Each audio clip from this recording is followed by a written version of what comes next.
الرجيم بسم الله الرحمن الرحيم والصلاة والسلام على رسول الأمين وعلى آله وصحبه أجمعين أما بعد رب اشرح لي صدري ويسر لي أمري واحلل عقدة من لساني يفقهوا قولي. السلام عليكم ورحمة الله. بسم الله الرحمن الرحيم إن هذا القرآن يهدي للتي هي أقوم ويبشر المؤمنين الذين يعملون الصالحات أن لهم أجرا كبيرا. നമ്മള് എല്ലാവരും ഖുർആനിന്റെ ആളുകളാണ്, വിശ്വാസികൾ ഖുർആനിന്റെ ആളുകളാണ്. പ്രത്യേകിച്ചും ഒരുപാട് ആളുകൾ ഖുർആനെ കുറിച്ച് കൂടുതൽ പഠിക്കുന്ന ഒരു കാലഘട്ടത്തിലാണ് നമ്മളുള്ളത്. ഖുർആൻ നമ്മൾ പഠിച്ചിട്ടുണ്ടോ? പഠിക്കുക എന്ന് പറയുന്നത് കുറെ കാണാതെ പഠിക്കുക എന്നുള്ള അർത്ഥത്തിലല്ല പറഞ്ഞത്. ഖുർആൻ മനസ്സിലാക്കിയിട്ടുണ്ടോ, അല്ലെങ്കിൽ ഖുർആൻ പഠനം കൊണ്ട് നമുക്ക് എന്തെങ്കിലും മാറ്റങ്ങൾ വന്നിട്ടുണ്ടോ എന്ന് അറിയണമെങ്കിൽ നമുക്ക് കുറച്ച് കാര്യങ്ങൾ നമുക്ക് സ്വയം നമ്മളെ കുറിച്ച് തന്നെ നിരീക്ഷിച്ച് നോക്കാവുന്നതാണ്. അതില് ഒന്ന് രണ്ട് കാര്യങ്ങൾ. ഒന്ന്, ഖുർആൻ പറയുന്ന സംഗതികൾ, അതായത് ഇസ്ലാം എന്ന് പറയുന്ന സംഗതി എല്ലാ അവസ്ഥയിലും നമുക്ക് അവലംബിക്കാൻ അല്ലെങ്കിൽ ഡിപ്പെൻഡ് ചെയ്യാൻ പറ്റും എന്ന് നമുക്ക് ബോധ്യപ്പെട്ടിട്ടുണ്ടോ എന്നുള്ളതാണ്. അതേപോലെ നമ്മളൊക്കെ ജീവിതത്തിൽ ഓരോരുത്തരുടെയും ജീവിത സാഹചര്യങ്ങൾ വ്യത്യാസമുണ്ട്. കുറച്ചും കൂടി സൗണ്ട് കൂട്ടോ. ഓക്കെ, നമ്മുടെ ഓരോരുത്തരുടെയും ജീവിത സാഹചര്യം വ്യത്യാസമുണ്ട്.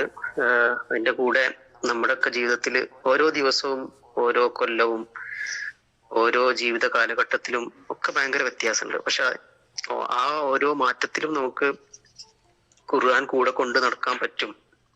ഖുർആൻ പറയുന്ന സംഗതികൾ ഏത് കാലത്തായാലും അത് പ്രധാനപ്പെട്ട അല്ലെങ്കിൽ പിൻപറ്റാൻ പറ്റിയ ഒരു കാര്യമാണ് എന്ന് നമുക്ക് ബോധ്യപ്പെട്ടിട്ടുണ്ടോ എന്നുള്ളതാണ് രണ്ടാമത്തെ ഒരു ചെക്ക് നമുക്ക് നടത്താൻ പറ്റുന്നത്. പലപ്പോഴും നമ്മള് ജീവിതത്തിൽ നമ്മൾ ചെയ്യുന്ന നമ്മളറിയാത്ത കുറെ നല്ല കാര്യങ്ങളുണ്ട്. നമ്മള് ലോകത്തെ പല ആളുകളും അങ്ങനെ ചെയ്യാത്ത, എന്നാൽ മുസ്ലിം ആയതുകൊണ്ടോ അല്ലെങ്കിൽ അറിഞ്ഞോ അറിയാതെയോ നമ്മൾ ഫോളോ ചെയ്യുന്ന പല നല്ല കാര്യങ്ങളുണ്ടാവും. പക്ഷെ അതൊക്കെ ശരിക്കും ഇസ്ലാമും ഖുർആനും ഒക്കെ നമ്മളെ പഠിപ്പിച്ചതായിരിക്കും. നമുക്കറിയാം, നേരത്തെ ഞാൻ ആമുഖത്തിൽ പൊതിവെച്ചതുപോലെ അൽ ഖുർആൻ യഹ്ദി ലില്ലതി ഹിയ അഖ്വം എന്നുള്ളതാണ് നമ്മൾ മനസ്സിലാക്കിയ ഒരു സംഗതി. അതായത് ഖുർആൻ നേരായ വഴിയിലേക്ക്, അത് സന്മാർഗമായാലും നമ്മുടെ ജീവിതമായാലും എന്ത് തന്നെ ആയാലും അതിലുള്ള ഒരു മനുഷ്യന്റെ ജീവിതത്തിലെ ഏറ്റവും നല്ല രൂപത്തിലേക്ക് എല്ലാ കാര്യങ്ങളുടെയും ഏറ്റവും നല്ല രൂപത്തിലേക്ക് കൊണ്ടുപോകുന്ന ഒരു സംഗതിയാണ് ഖുർആൻ എന്നാണ് ഖുർആൻ തന്നെ പറയുന്നത്. അപ്പൊ അത് നമുക്ക് ബോധ്യപ്പെട്ടിട്ടുണ്ടോ എന്ന് നമ്മൾ ചെക്ക് ചെയ്യേണ്ട ഒരു കാര്യമാണ്. ശരിക്കും നമുക്ക് പലപ്പോഴും തോന്നും ചില മാറ്റങ്ങളൊക്കെ എന്റെ ജീവിതത്തിൽ ഉണ്ടാക്കേണ്ടതുണ്ട്, അല്ലെങ്കിൽ ഈ കാര്യത്തിൽ ഞാൻ ശരിയല്ല എന്നൊക്കെ നമുക്ക് തന്നെ പലപ്പോഴും നമ്മുടെ മനസ്സിനെ നമ്മളോട് പറയും. അന്നേരവും നമ്മൾ ശരിക്കും തിരിച്ചു പോകാൻ വേണ്ടി ഫസ്റ്റ് നമുക്ക് തോന്നേണ്ടത് ഖുർആനിലേക്കാണ്. പലപ്പോഴും നമുക്ക് അതേപോലെ നമ്മൾ അറിയാത്ത എങ്ങനെയാണ് ചെയ്യേണ്ടത് എന്ന് അറിയാത്ത പല സംഗതികളുണ്ടാവും. അപ്പൊ അതിലൊക്കെ നമുക്ക് ഒരു വഴി കണ്ടെത്തി തരുന്നതും ഖുർആനാണ് ശരിക്കും. ഞാനിതൊക്കെ പറഞ്ഞതെന്ന് വെച്ചാല് ഇതൊക്കെ നമ്മൾ പലപ്പോഴും കേട്ടിട്ടുണ്ടാവും. പക്ഷെ ഇതൊക്കെ നമ്മുടെ ജീവിതത്തിൽ ഈ രൂപത്തിൽ ഖുർആനെ നമ്മൾ ജീവിതത്തിൽ പ്രയോഗിച്ച് നോക്കിയിട്ടുണ്ടോ എന്നുള്ളതൊന്നും നമ്മൾ ആലോചിക്കണം. അത് വേറെ ആൾക്ക് വന്ന് നമ്മളോട് ചോദിക്കാൻ പറ്റുന്ന കാര്യമില്ല. പക്ഷെ ഇത് നിരന്തരം നമ്മൾ ഖുർആനെ കുറിച്ച് ചിന്തിക്കുമ്പോഴും പഠിക്കുമ്പോഴൊക്കെ നമ്മൾ സ്വയം തന്നെ ചോദിക്കേണ്ട ഒരു സംഗതിയാണ്. കാരണം അങ്ങനെയാണ് നമുക്ക് ഖുർആൻ കൊണ്ടുള്ള ബന്ധം കൊണ്ട് എന്റെ ജീവിതത്തിൽ മാറ്റം ഉണ്ടായി എന്ന് ഉറപ്പുവരുത്താൻ വേണ്ടി കഴിയാം. നമ്മള് ഈ പറഞ്ഞതുപോലെ എന്തെങ്കിലുമൊക്കെ ആലോചിക്കുന്നത് കൊണ്ടാണ് നമ്മൾ ഖുർആൻ പഠിക്കാനുള്ള പല വഴികളും തേടുന്നത്. അത് ക്ലാസ്സുകളായിട്ടും സ്വന്തം പഠിക്കുന്നതായിട്ടും ഒക്കെ പല ആളുകൾ പല രൂപത്തിലാണ് ഖുർആനോട് അടുക്കുന്നത് നമുക്കറിയാം. ചിലർ അർത്ഥം പഠിക്കുന്നവരുണ്ട്, അതിൽ കഴിവുള്ള ആളുകളുണ്ടാവും. ചിലർക്ക് വാക്കർത്ഥമൊന്നും പഠിക്കാൻ പറ്റാത്തവരുണ്ടാവും. ചിലർ പാരായണത്തിൽ കോൺസെൻട്രേറ്റ് ചെയ്യുന്ന ആളുകളുണ്ടാവും. ചില സൂറത്തുകൾ പഠിക്കുന്നവരുണ്ടാവും. ചില ആളുകൾ ആശയങ്ങൾ പഠിക്കുന്നവരുണ്ട്. കണ്ടിന്യൂസ് ആയിട്ട് ഖുർആൻ പഠിക്കുന്നതിന് പകരം ഖുർആനിലെ ആശയങ്ങൾ പല ഭാഗങ്ങളിൽ നിന്നുകൊണ്ട് തന്നെ പഠിക്കുന്ന ആളുകളുണ്ടാവും. ചില ആളുകൾ വളരെ ആഴത്തിൽ പഠിക്കുന്ന ആൾക്കാരുണ്ടാവും. അപ്പൊ ഇതിലൊക്കെ നമ്മൾ മനസ്സിലാക്കേണ്ട ഒരു സംഗതി എന്ന് പറഞ്ഞാല്, നമ്മളെ മനസ്സിൽ നമ്മളിപ്പോ ഈ പറഞ്ഞ ഈ സംഗതിയിൽ ഏത് ലെവലിലാണ് നമ്മളുള്ളതെങ്കിലും നമുക്ക് ബോധ്യപ്പെടണം. ഖുർആൻ പഠിച്ചു കഴിയുക എന്ന് പറയുന്ന ഒരു സംഗതി ഇല്ലല്ലോ. അങ്ങനെയല്ല ശരിക്കും. ഖുർആൻ പഠിച്ചു കഴിയുക എന്ന് പറയുന്ന ഒരു സംഗതി ഇല്ല.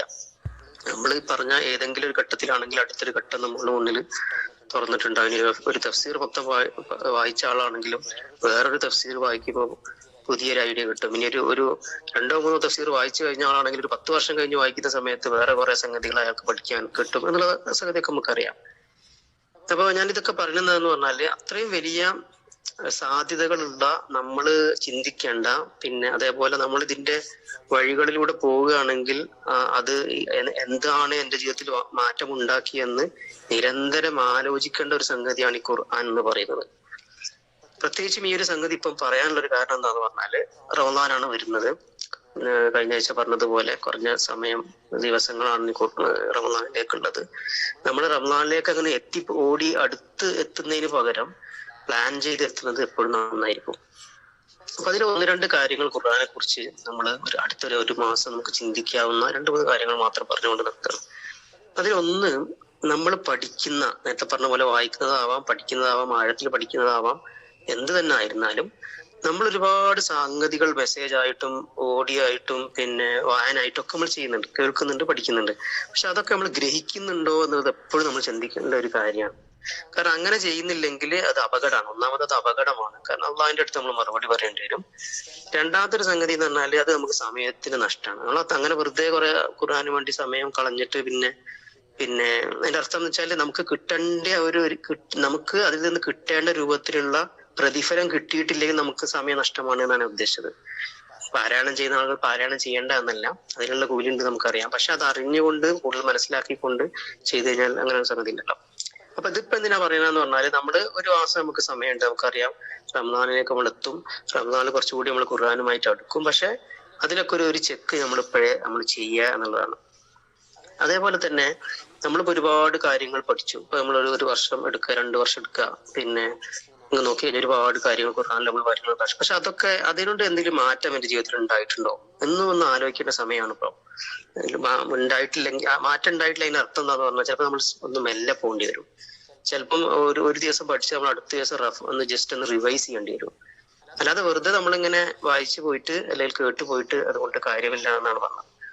മൂന്നാമത്തെ ഒരു കാര്യം എന്താന്ന് പറഞ്ഞാല് ഖുർആനിൽ പറയുന്നുണ്ടല്ലോ, പിന്നെ എല്ലാ ബിസ്മില്ലാഹി തത്മഇന്നുൽ ഖുലൂബ് എന്ന് പിന്നെ കൽബിനെ കുറിച്ച് പറയുന്നുണ്ട്. അള്ളാഹുവിന്റെ ഓർമ്മ കൊണ്ടാണ് മനസ്സുകൾക്ക് സമാധാനം കിട്ടുക എന്ന് പറയുന്നു. അതേപോലെ തന്നെ ഖുർആനിലൂടെ കടന്നു പോകുമ്പോൾ പിന്നെ അവരുടെ ഈമാൻ വർദ്ധിക്കും എന്ന് പറയുന്നുണ്ടല്ലോ. അപ്പൊ ഇങ്ങനൊരു സംഗതി ഉണ്ട്. ഈമാൻ എന്ന് പറയുന്നത് വിശ്വാസികൾക്ക് മാത്രമുള്ള വളരെ എന്താ പറയാ, നമുക്ക് കൽബ് പോലെ കാണാൻ പറ്റാത്ത ഒരു ഫീലിംഗ് ആണല്ലോ. അത് വർദ്ധിക്കും എന്നുള്ളത് ഖുർആനുമായി നമ്മളെ ബന്ധം, നമ്മുടെ ഖുർആന്റെ അണ്ടർസ്റ്റാൻഡിങ് നന്നായി വരുന്നുണ്ടെങ്കിൽ അത് നമുക്ക് പെട്ടെന്ന് മനസ്സിലാവും. എങ്ങനെയാന്ന് പറഞ്ഞാല് നമ്മളുടെ ഈമാനിൽ മാറ്റമുണ്ടോ, അത് വർദ്ധിക്കുന്നുണ്ടോ, അള്ളാഹിനെ കുറിച്ച് ഓർമ്മ വരുന്നുണ്ടോ, അല്ലെങ്കിൽ ഒരു സംഗതി നമ്മുടെ മുമ്പിൽ ഒരു വാർത്ത വരുമ്പോൾ, ഒരു പ്രശ്നം വരുമ്പോൾ ഖുർആനിൽ പറഞ്ഞ ആയത്തുകൾ അല്ലെങ്കിൽ നമ്മൾ പഠിച്ച കാര്യങ്ങൾ ഓർമ്മ, അങ്ങനെയാണ് നമുക്ക് മനസ്സിലാവും. അങ്ങനെയാണ് അത് പ്രാവർത്തികാക്കുക എന്ന് പറയുമ്പോൾ അങ്ങനെയാണല്ലോ. അപ്പൊ ഞാൻ പറഞ്ഞതിന് ചുരുക്കം എന്താന്ന് പറഞ്ഞാൽ ഈമാൻ വർദ്ധിക്കുന്നുണ്ടോ എന്ന് നമ്മൾ ഉറപ്പുവരുത്തണം. ഈമാൻ വർദ്ധിക്കുന്നില്ലെങ്കിൽ നമ്മുടെ പഠനത്തിന്റെ ശൈലിയിൽ ഒരുവശം നമ്മൾ മാറ്റേണ്ടി വരും. ഇപ്പൊ ഒരു ഉദാഹരണം പറഞ്ഞു കഴിഞ്ഞാൽ, ഇപ്പൊ ചില ആളുകൾ ഖുർആൻ പഠിക്കുക എന്ന് തീരുമാനിച്ച ആൾക്കാരുണ്ടാവും, അർത്ഥം പഠിക്കാൻ. അവർ ചിലപ്പോൾ ഒരു 5-6 വർഷം എടുത്തിട്ട് ഖുർആൻ അർത്ഥം മൊത്തം പഠിച്ചിട്ടുണ്ടാവും. പക്ഷെ അവർക്ക് ചിലപ്പോൾ ഈമാൻ വർദ്ധിച്ചിട്ടുണ്ടാവില്ല. അതിൽ പറഞ്ഞ കാര്യങ്ങൾ എന്താണെന്ന് മനസ്സിലായിട്ടുണ്ടാവില്ല. ചിലപ്പോൾ പറഞ്ഞ കാര്യങ്ങൾ അങ്ങനെ അത്ര ശ്രദ്ധിച്ചിട്ടുണ്ടാവില്ല. അപ്പൊ അതുകൊണ്ട് കാര്യമില്ല, അതുകൊണ്ട് ഈമാൻ വർദ്ധിക്കണമെന്നില്ല. അതാ പറഞ്ഞത്, ചിലപ്പോൾ അർത്ഥം പഠിക്കുന്ന നിർത്തിയിട്ട് നമ്മൾ ആശയം പഠിക്കുന്നതിന് ചിലപ്പോൾ മാറേണ്ടി വരും. അതേസമയത്ത് ചില ആളുകൾ അർത്ഥം പഠിക്കുമ്പോൾ അത് അള്ളാഹു ഉപയോഗിച്ച വാക്കുകളും സംഗതികളും ഒക്കെ ആലോചിച്ചുകൊണ്ട് അതിൽ തദബ്ബുർ ചെയ്തുകൊണ്ട് അള്ളാഹിനെ കുറിച്ച് ആലോചിക്കുന്ന ആൾക്കാരുണ്ടാവും. അവർക്ക് അത് നല്ലതാണ്. അപ്പൊ അങ്ങനെ നമ്മളാണ് നമ്മളെ കുറിച്ച് ആലോചിക്കുന്നത്, ഇതുകൊണ്ട് എന്ത് മാറ്റം എനിക്കുണ്ടായി എന്നുള്ളത്. അല്ലെങ്കിൽ വേറൊരു ഉസ്താദ് പറഞ്ഞതുകൊണ്ട്, വേറെ ആൾ പറഞ്ഞതുകൊണ്ട്, ഒരു ക്ലബിൽ കൂടിയതുകൊണ്ട് നമ്മൾ അങ്ങനെ തന്നെ ഖുർആൻ പഠിക്കണമെന്നില്ല.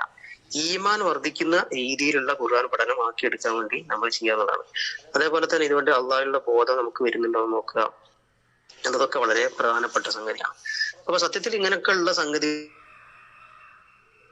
ആയിട്ടുണ്ട് എന്നുണ്ടെങ്കിൽ നമ്മൾ സ്വാഭാവികമായിട്ടും സമയം കണ്ടെത്തും. നമ്മൾ അതിനുള്ള എഫേർട്ട്, അതിനുള്ള പരിശ്രമങ്ങൾ നമ്മൾ നടത്തും. പ്രാർത്ഥന ഒരുപാട് നമ്മൾ നടത്തും. അതും വളരെ പ്രധാനപ്പെട്ട. നമ്മൾക്ക് ഇതൊക്കെ സംഗതികളൊക്കെ നടന്നു കിട്ടുന്നത് നമ്മൾ കുറെ നോക്കിയതുകൊണ്ടല്ലോ, അള്ളാഹു ഇതിനൊക്കെയുള്ള ഒരു അവസരം തരുന്നതുകൊണ്ടാണല്ലോ. അപ്പൊ അത് അള്ളാഹു ചോദിച്ചുകൊണ്ടേയിരിക്കുക. അപ്പം പിന്നെ ഇനി നമുക്ക് റമദാന് മുമ്പ് ചെയ്യാനുള്ളത് ഇതൊക്കെ ഒന്ന് നമ്മൾ അതിന്റെ ഒക്കെ ഒരു സ്റ്റോക്ക് എടുക്കുക. ഞാൻ എങ്ങനെയാണ് ഖുർആൻ പഠിക്കുന്നത്, എന്താണ് എന്റെ നിലപാട്, എന്താണ് എന്റെ മാറ്റം, എന്റെ ഈമാന്റെ അളവ് എത്രയാണ് എന്നൊക്കെ നോക്കിയിട്ട് ഒരു പ്ലാന് നമ്മൾ ഖുർആനുമായിട്ടുള്ള അതിനുമായി ബന്ധപ്പെട്ട ഒരു പ്ലാന് റമദാനിലേക്ക് നമ്മൾ ഒരു മാസം മുമ്പ് ചെയ്യുക എന്നുള്ളതാണ്. അങ്ങനെ ചെയ്തു കഴിഞ്ഞാൽ നമുക്ക് എന്തെങ്കിലും മാറ്റങ്ങളൊക്കെ വരുത്താനുള്ള സമയം നമുക്കുണ്ട്. പിന്നെ സ്വാഭാവികമായിട്ട് ഇൻഷാ അല്ലാഹ് അത് മുന്നോട്ട് കൊണ്ടുപോകാനുള്ള ഒരു വഴിയും പിന്നെ അള്ളാഹു നമുക്ക് തരും. പിന്നെ അത് നമ്മൾ പ്രാർത്ഥിക്കാം. പിന്നെ ഇതൊക്കെ നമ്മൾ ചെയ്യുന്ന എന്തിനാന്ന് പറഞ്ഞാൽ ജീവിതത്തിൽ ഒരു മാറ്റം, സ്ഥായിയായ മാറ്റം ഉണ്ടാവാനും ഈമാനം വർദ്ധിക്കാനും നമുക്ക് മരിക്കുന്നത് വരെ കൊണ്ടു നടക്കാനുള്ള നമുക്ക് എന്താ പറയാ ആസ്വദിക്കാനുള്ള ഒരു സംഗതിയാണ് ഈമാൻ എന്ന് പറയുന്നത്. അതിലേക്ക് ഏറ്റവും വലിയ ഇന്ധനം എന്ന് പറഞ്ഞാൽ ഖുർആനുമായിട്ടുള്ള ബന്ധം തന്നെയാണ്. അതുണ്ടായി കഴിഞ്ഞാൽ അള്ളാഹുമായിട്ടുള്ള ബന്ധം സ്വാഭാവികമായിട്ടുണ്ടാവും നമുക്കറിയാം. അതിന് പറ്റിയ ഏറ്റവും നല്ലൊരു സീസണാണ് നമ്മുടെ മുമ്പിൽ വരുന്നത്. അപ്പൊ അതിനുവേണ്ടി നമ്മൾ മാനസികമായിട്ട് ഒരുങ്ങുക. കുറച്ചൊരു ഹോംവർക്ക് ഇതിൽ നമ്മൾ ഓരോരുത്തരും വ്യക്തിപരമായിട്ട് ചെയ്യുക. ഒരു പേപ്പർ എടുത്ത് ഇതൊക്കെ ഇങ്ങനെ എഴുതി അല്ലെങ്കിൽ ഒന്ന് കടക്കുമെന്ന് ആലോചിച്ചാൽ നമുക്ക് പ്ലാൻ ചെയ്യാവുന്ന സംഗതികളേ ഉള്ളൂ. നമ്മൾ വിട്ടുപോരുത്. അവസരങ്ങൾ എപ്പോഴും ഉണ്ടായിക്കൊള്ളണമെന്നില്ല. അള്ളാഹു റമദാനിലേക്ക് എത്തിക്കട്ടെ. പിന്നെ ഏറ്റവും നല്ല റമദാനെ ആയിട്ട് അള്ളാഹു നമുക്ക് റമദാനെ മാറ്റി തരട്ടെ. പിന്നെ ഖുർആനുമായിട്ട് ഏറ്റവും നല്ല ബന്ധം വളർത്തിയെടുക്കുന്ന ഒരുപാട് ബന്ധം നമുക്ക് ഉണ്ടാവും. പക്ഷെ ഇനിയും അതിന് ഏറ്റവും നല്ല രൂപത്തില് എന്താ പറയാ നല്ല രൂപത്തിലേക്ക് മാറ്റിയെടുക്കാൻ അള്ളാഹുവിന് കഴിയും. നമുക്ക് അള്ളാഹു സഹായിക്കാൻ അള്ളാഹുവിന് കഴിയും. അതൊക്കെ അള്ളാഹു നമുക്ക് തുറന്നു തരട്ടെ. റബ്ബനാ ളലംനാ അൻഫുസനാ വഇല്ലം തഗ്ഫിർ ലനാ വതർഹംനാ ലനകൂനന്ന മിനൽ ഖാസിരീൻ. റബ്ബനാ ആതിനാ ഫിദ് ദുനിയാ ഹസനത്തൻ വഫിൽ ആഖിറതി ഹസനത്തൻ വഖിനാ അദാബന്നാർ. അസ്സലാമു അലൈക്കും വറഹ്മത്തുള്ളാഹി.